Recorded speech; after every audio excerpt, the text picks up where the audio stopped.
Inter-Udinese 4-0 è stata la miglior prestazione dell'Inter di Simone Inzaghi di questa stagione?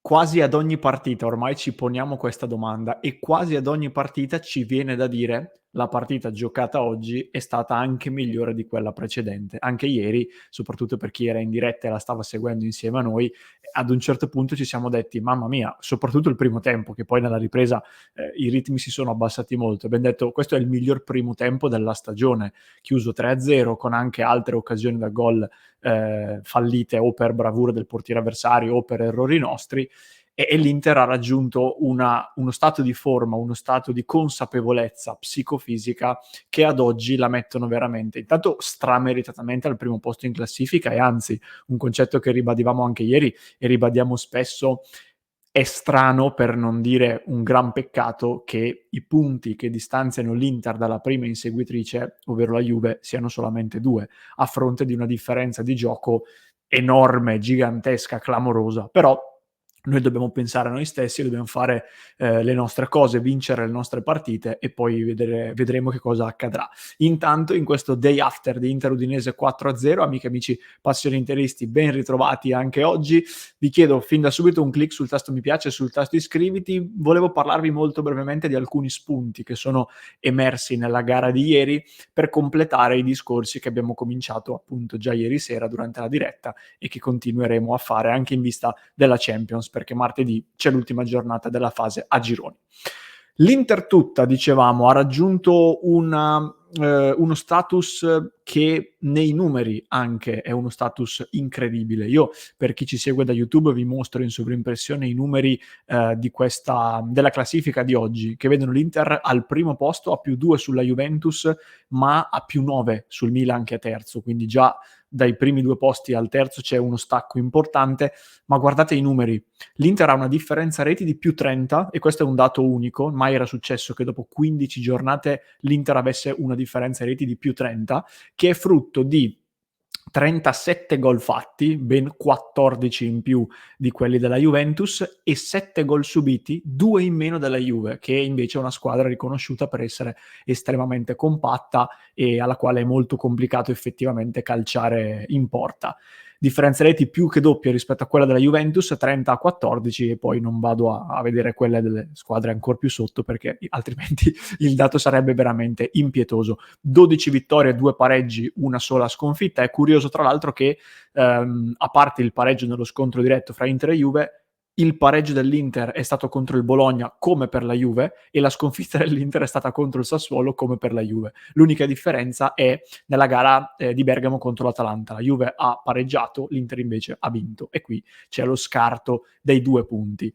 Ma anche dal punto di vista europeo, allargando lo sguardo ai top 5 campionati europei, a livello di gioco, a livello di numeri e a livello di risultati, non c'è sostanzialmente una squadra che ad oggi può reggere il confronto con l'Inter. Io leggevo in queste ore, qualcuno parlava del Bayer Leverkusen, per esempio, che però non gioca la Champions, per esempio, gioca l'Europa League, quindi nel complesso la sua stagione non è comunque paragonabile a quella dell'Inter, anche se poi in campionato sta facendo una stagione pazzesca con Xabi Alonso in panchina.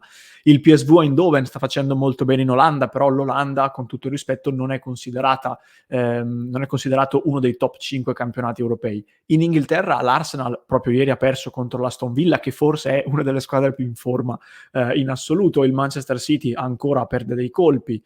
L'Inter oggi è veramente al top, e io mi auguro che da questo punto di vista il percorso in Champions League trovi una conferma anche sul campo. Non lo so se l'Inter quest'anno arriverà ancora in finale, però provate a immaginare, a ritornare a qualche mese fa, a pensare di ragionare sull'ipotetica finale di Champions per la nostra Inter. Credo che in pochissimi l'avrebbero fatto, già l'anno scorso e poi anche l'anno successivo. Io dico, cerchiamo di battere la Real Sociedad, perché arrivare primi nel girone quest'anno è molto importante.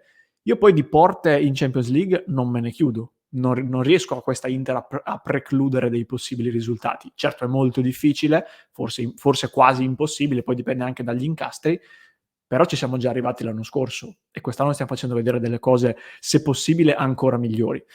E in tutto questo l'impressione qual è? Lo dicevo anche nel post partita di ieri, è che l'Inter abbia raggiunto la sua miglior forma in senso lato. Cosa vuol dire? Nei primi 2 anni di Inzaghi, diciamo che dal punto di vista del gioco è quasi sempre stata al top. Abbiam visto dei picchi veramente clamorosi, soprattutto il primo anno, la prima metà del primo anno di Inzaghi, ma in generale l'Inter è sempre stata una squadra che produce tanto, che tira tanto. L'anno scorso ha subito molti gol, questo è sicuramente da ricordare, però non ha mai avuto grandi lacune in termini di gioco. Dove ogni tanto ha lasciato un po' a desiderare era dal punto di vista mentale. Il primo anno purtroppo lo scudetto viene perso anche per quei 2 mesi in cui l'Inter mentalmente è completamente destabilizzata.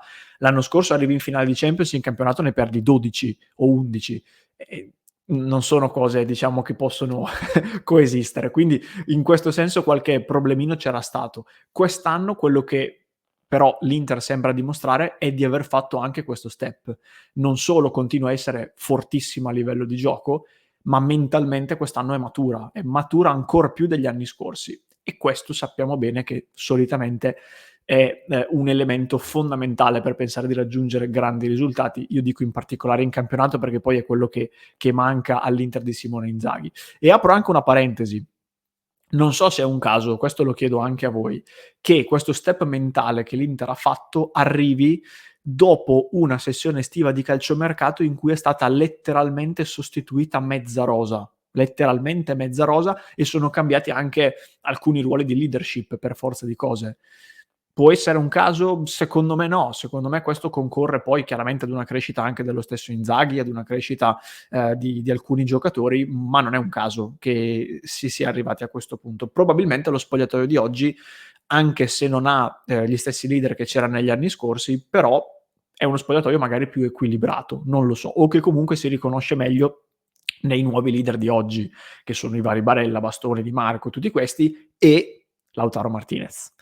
Lautaro Martinez era fatto il 14° gol in Serie A, arrivava a Inter-Udinese avendo segnato un gol in più di tutta l'Udinese in campionato, adesso ne ha 2 in più perché lui ha segnato e l'Udinese no, ma il gol che fa se lo prende con una determinazione feroce. Va a recuperare la palla all'84° a centrocampo sul 3-0 dopo un secondo tempo dove entrambe hanno giochicchiato, ruba palla, conduce fino all'area, tira in porta e fa gol.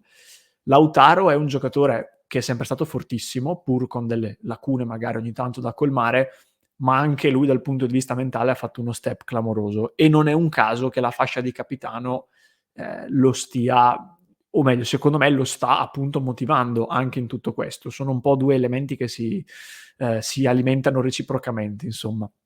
E oggi, anche qui, prima parlavamo dell'Inter in Europa, io vi domando, c'è un attaccante completo quanto Lautaro, se non di più, che contemporaneamente riesce a mantenere questo livello, se non più alto, in Europa? Attaccanti puri più forti ce ne sono, Haaland per esempio fa una caterva di gol, ma completo come Lautaro e che ha il livello che oggi ha Lautaro, faccio molta fatica. Magari ce ne saranno, aiutatemi nei commenti, però sicuramente lui è nella top 5 in questo preciso momento, e quindi ce lo possiamo gustare, ce lo possiamo godere. Chiudo con gli ultimissimi 2 punti. Il primo, Bissek. Cosa vi dicevamo? Cosa vi avevo detto dopo Benfica-Inter? Abbiamo fatto un episodio dedicato a Bissek, per chi mi segue da YouTube ve lo lascio anche nelle schede. Col Benfica buona partita, forse qualche sbandamento, soprattutto nel primo tempo, in un primo tempo stranissimo, ma il 90% delle partite che Bissek probabilmente giocherà finché rimarrà nell'Inter sono partite come Inter-Udinese, perché l'Inter domina, perché l'Inter sovrasta l'avversario, inclina il campo, come diceva Conte. E allora è in queste partite che Bissek può fare la differenza con 3 elementi fondamentali che anche ieri ci ha mostrato: coraggio, personalità e tecnica. Ieri Bissek è stato il giocatore che ha toccato più palloni nella partita, 126, più di Acerbi 112, Barella 103, sto vedendo ora i numeri, tutti gli altri sono sotto, 95% di percentuale di passaggi riusciti, e non sono tutti passaggini in orizzontale, ci sono anche delle verticalizzazioni e delle palle un po' più complicate. Barella è il primo con 27, Bissek è il secondo con 18 passaggi riusciti nella 3/4 offensiva. Jan Bissek, braccetto di destra. Ieri a DAZN chiedevano ad Inzaghi, mister, lo diceva Parolo, nella Lazio lei puntava molto sulla palla da quinto a quinto. Non è che nell'Inter adesso ci fa vedere qualcosa da terzo a terzo, con Bissek che crossa per Bastoni o viceversa, poi quando rientra Pavard.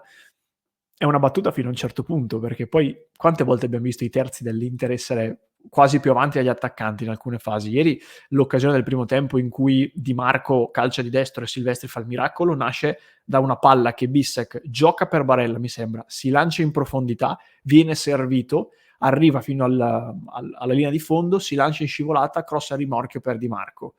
Ragazzi, è ancora giovane, dovrà ancora migliorare, però delle cose ce le sta già facendo vedere. E oggi, come dicevo ieri nel post partita, è un giocatore che io ritengo assolutamente spendibile. Non lo posso considerare come il Giacomo Stabile della primavera o come l'anno scorso Valentin Carboni. Bissek è un giocatore spendibile, è un difensore che comunque, per quanto giovane, può assolutamente ritagliarsi il suo spazio.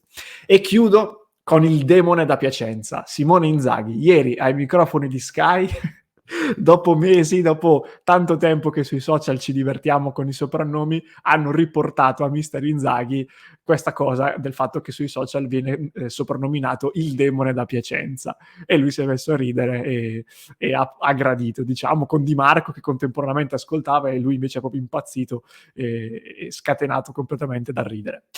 Parte la battuta, io mi ricordo quello che si era detto di Simone Inzaghi negli anni scorsi, qualcosa sicuramente motivato da quello che si vedeva sul campo, tantissime critiche esagerate, e personalmente l'ho sempre detto e sono contento di aver però mantenuto una linea personalmente in suo sostegno. A me è sempre piaciuto il mister, pur avendogli riconosciuto sicuramente degli errori. Ad oggi, come dicevo per Lautaro, Inzaghi secondo me è uno dei migliori allenatori d'Europa. È chiaro che anche lui ha ancora un'esperienza limitata, è ancora dal punto di vista degli allenatori abbastanza giovane, ha già vinto qualcosa, non ha ancora vinto i titoli che hanno vinto i principali allenatori d'Europa, però è un grande allenatore che sa valorizzare la squadra, sa creare un gruppo sano, perché lo dicono anche i giocatori, ha creato un gioco propositivo, offensivo, europeo, anche innovativo per certi versi.